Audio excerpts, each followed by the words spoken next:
Furniture വിപണന രംഗത്ത് 13 വർഷത്തിലധികം നിലമ്പൂരിൽ പുതുമയുടെ പ്രൗഢ വിസ്മയം ഒരുക്കിക്കൊണ്ട് വിശ്വസ്തയോടെ പ്രവർത്തിച്ചു വരുന്ന ന്യൂ രാജധാനി ഫർണിച്ചർ കീർത്തിപ്പടി നിലമ്പൂർ.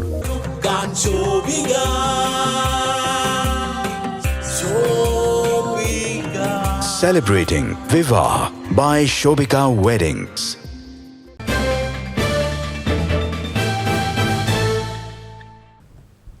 നിലമ്പൂർ നഗരവികസനവുമായി ബന്ധപ്പെട്ട് നിലമ്പൂർ ചെട്ടിയങ്ങാടിയിലെ റോഡ് പ്രവൃത്തി മന്ദഗതിയിലായി ജനജീവിതം ദുസ്സഹമായ സാഹചര്യത്തിൽ നിലമ്പൂർ മുനിസിപ്പൽ യൂത്ത് കോൺഗ്രസ് പ്രവർത്തകർ PWD ഓഫീസ് ഉപരോധിച്ചു. നിലമ്പൂർ KNG റോഡിലെ റോഡ് പ്രവൃത്തി മന്ദഗതിയിലായ സാഹചര്യത്തിൽ അങ്ങാടിയിലെ റോഡ് പൂർണ്ണമായും പൊളിച്ചിട്ടിട്ടും കൃത്യമായ ബദൽ റോഡുകൾ ഒരുക്കുകയോ റോഡിന്റെ പ്രവൃത്തി വേഗത്തിൽ ആക്കുകയോ ചെയ്യാത്ത സാഹചര്യത്തിൽ KNG റോഡിനെ ആശ്രയിക്കുന്ന ജനങ്ങൾ വലിയ ദുരിതത്തിലാണ്. ജില്ലാ ആശുപത്രിയിലേക്കടക്കം പോകേണ്ട വാഹനങ്ങൾ ബ്ലോക്കിൽ കുടുങ്ങിക്കിടക്കുന്നതും റോഡ് പ്രവർത്തനത്തിന്റെ ഭാഗമായി പൊളിച്ച ഭാഗങ്ങളിൽ നിരന്തരം അപകടമുണ്ടാകുന്നതും സ്ഥിരക്കാഴ്ചയാണ്. ഈ സാഹചര്യമൊക്കെയുണ്ടായിട്ടും അധികാരികളും സർക്കാർ സംവിധാനവും നോക്കുകുത്തിയാവുന്നത് പ്രതിഷേധാർഹമാണ്. PWDയും വാട്ടർ അതോറിറ്റിയും കരാറുകാരനും പരസ്പരം പഴിചാരി രക്ഷപ്പെടാനാണ് ശ്രമിക്കുന്നത്. ജനങ്ങളെ ബാധിക്കുന്ന വിഷയങ്ങളിൽ ഇടപെടാൻ MLAയോ CPMോ തയ്യാറാകാത്ത സാഹചര്യമാണ് നിലമ്പൂരിലുള്ളതെന്നും യൂത്ത് കോൺഗ്രസ് ആരോപിച്ചു. റോഡ് പ്രവർത്തനത്തിന്റെ ഈ മന്ദഗതിക്ക് കാരണം അതത് വകുപ്പുകളിൽ നിന്ന് ലഭ്യമാക്കേണ്ട അനുമതികൾ കൃത്യമായി അപ്രൂവ് ചെയ്തു കിട്ടാത്തതായാണ് കരാറുകാരന്റെ വാദമെന്നും യൂത്ത് കോൺഗ്രസ് ഭാരവാഹികൾ പറഞ്ഞു. പരസ്പരം വഴിയായിരിക്കൊണ്ട് വാട്ടർ അതോറിറ്റിയുടെ പൈപ്പ് പൊട്ടുന്ന വിഷയം പറയുന്നുണ്ട്.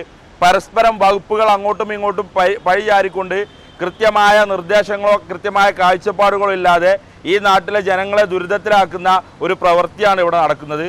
യൂത്ത് കോൺഗ്രസ് കൃത്യമായി പറഞ്ഞിട്ടുണ്ട്, അടിയന്തരമായി രാവും പകലും ഈ വർക്ക് വളരെ കൂടുതൽ മെഷീനറി ഉപയോഗിച്ചുകൊണ്ട് കൂടുതൽ മാൻ പവർ ഉപയോഗിച്ചുകൊണ്ട് ഈ വർക്ക് അടിയന്തരമായി പൂർത്തിയാക്കി ഈ നാട്ടിലെ ജനങ്ങളെ ദുരിതം അവസാനിപ്പിക്കണമെന്ന് ഞങ്ങൾ ഇപ്പോൾ മാന്യമായി ഇവരോട് പറഞ്ഞിട്ടുണ്ട്. ഇനിയും ജനങ്ങളെ ഈ രൂപത്തിൽ ബുദ്ധിമുട്ടിക്കാനാണ്, ദുരിതക്കയത്തിലാഴ്ത്താനാണ് ഇവരുടെ തീരുമാനമെങ്കിൽ യൂത്ത് കോൺഗ്രസിൻ്റെ സമരം ഈ രൂപത്തിലായിരിക്കില്ല. ഈ രൂപത്തിൽ ഇതിനെ മുന്നോട്ട് കൊണ്ടുപോകാൻ യൂത്ത് കോൺഗ്രസ് അനുവദിക്കില്ല. കാലതാമസം ഒഴിവാക്കി യുദ്ധകാല അടിസ്ഥാനത്തിൽ പ്രവൃത്തി പൂർത്തിയാക്കാനുള്ള സാഹചര്യം ഒരുക്കുമെന്ന ഉറപ്പിലാണ് സമരം അവസാനിപ്പിച്ചത്. പറഞ്ഞ കാര്യത്തിൽ നിന്നും പിന്നോട്ടു പോയി ഇനിയും ഈ റോഡ് പണി വൈകിപ്പിച്ചാൽ വലിയ പ്രതിഷേധ സമരവുമായി യൂത്ത് കോൺഗ്രസ് മുന്നോട്ട് വരുമെന്ന് സമരക്കാർ അറിയിച്ചു. Municipal youth Congress president Saifu Enanthi, ജില്ലാ secretary Asif TMS, youth Congress municipal general secretary Firoz Mayyanthani, Congress നേതാക്കൾ മൂർഖൻ മാനു, ഷഫീഖ് മണലോടി, സുകേഷ് വരേടംപാടം, ദിലീപ് കോവിലകം, ഉബൈദ് രാമൻകുത്ത്, സയ്യിദ് അലവി മുക്കട്ട, മിഷാൽ നിലമ്പൂർ എന്നിവർ പങ്കെടുത്തു. News bureau, Nilambur. നിലമ്പൂരിന്റെ ആതുര സേവന രംഗത്ത് ഡോക്ടർ കൃഷ്ണവേണിയുടെ നേതൃത്വത്തിലുള്ള പുതിയ മാനേജ്മെന്റിന്റെ കീഴിൽ അത്യാധുനിക സൗകര്യങ്ങളോടുകൂടി Devi Janani maternity and general hospital, Kaluthumkadavu, Nilambur.